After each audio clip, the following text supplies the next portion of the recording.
जय गुरुदेव। भगवान सब देखता है। एक पिता अपने बेटे को छोटी छोटी कहानियाँ सुनाकर सीख दिया करता था कि हमें कोई भी गलत काम नहीं करना चाहिए, क्योंकि भगवान सब देख रहा है। बेटा ध्यानपूर्वक अपने पिता की बातें सुनता था।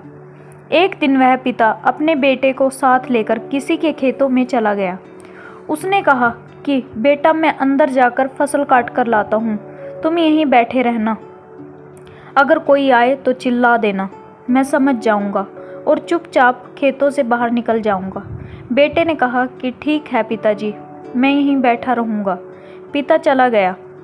बेटा सोचने लगा कि चोरी करना भी गलत काम है, चोरी छुपे किसी के खेतों से फसल काटना भी गलत काम है। भगवान तो इसे भी देख रहा होगा।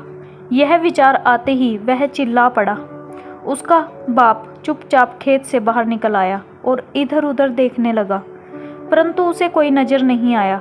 वह बेटे के पास आया और डांटने लगा कि क्यों बेकार में चिल्ला रहे हो। बेटे ने बड़ी मासूमियत से कहा कि पिताजी, आप ही तो मुझको बताते हो कि अगर हम कोई भी गलत काम करेंगे तो भगवान देखता है, तो भगवान इसे भी देख रहा होगा।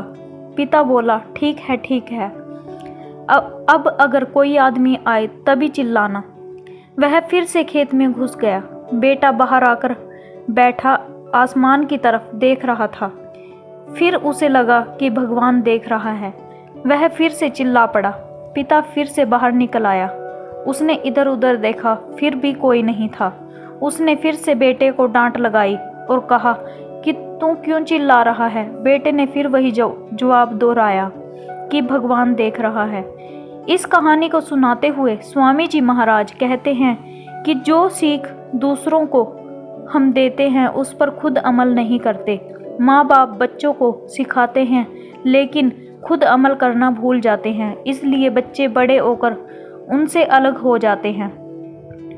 जय गुरुदेव।